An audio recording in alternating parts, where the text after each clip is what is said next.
Mga kapuso, nagbabala po ang United Nations laban sa isang bagong natuklasan tinatawag na SIM card bug o depekto sa SIM card. Maaari daw yung samantalahin ng mga hacker. At yan ay sa pamamagitan daw, maaaring makontrol at maklone ika nga o makopya ang SIM card ng isang cellphone. At kapag na-hack na nga yan, maaaring magamit sa illegal na transaksyon. Nakatutok sa iyo ang konsulta.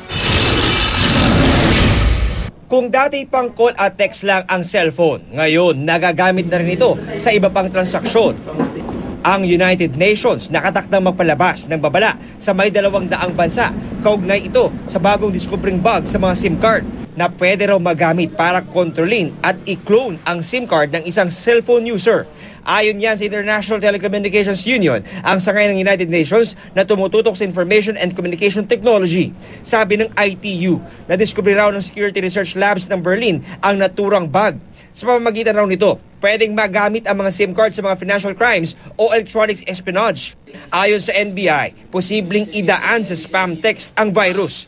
At kapag nakontrol na raw ng hacker ang target na SIM card, maaari na siya makagawa ng transaksyon gamit ang lahat ng resources ng may-ari na na-access sa pamamagitan ng cellphone. Sa ngayon, ayon sa NBI, hindi pa ito na-detect sa Pilipinas. Sa SIM card natin, nakasave ang sobrang dami ng information. Sa SIM card mo, nakasave ang contacts, nakasave ang mga previous text messages, nakasave din ang ibang important information about the user of the mobile phone, such as passwords to your mobile payment systems, password to your different email accounts, your Facebook, your Twitter. Palilitawin na ikaw ang nakipagtransaksyon. Pag nakipagtransaksyon ka, syempre the hacker has no intention of paying for the value of the transaction. Madidiin ka. Iba yung pag-iingat daw ang dapat gawin ng cellphone users tulad ng pag-iwas sa pagbubukas ng mga spam text para di mabiktima. Dahil nga suspended yung Cybercrime Prevention Act, the only law that is existing para makapag-imbestiga yung Republic Act 8792, which is the e-commerce law. Pero alam naman natin, medyo may maraming kakulangan ito. Very difficult na rin ang prosecution. Kung nangyari yung pang-hack abroad, we do not have jurisdiction over the people committing crimes outside the Philippine jurisdiction.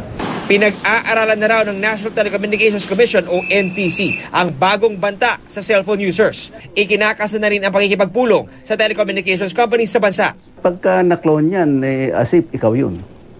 So kung may tatawag doon, pwede mo pakinggan kung anong pinag-uusapan nila. We will monitor them, yung movement nila, para masiguro naman na yung mga subscribers sa Pilipinas makatulog ng mahimbing na yung kanilang SIM card ay hindi maklone. John Consulta, nakatutok, 24 oras.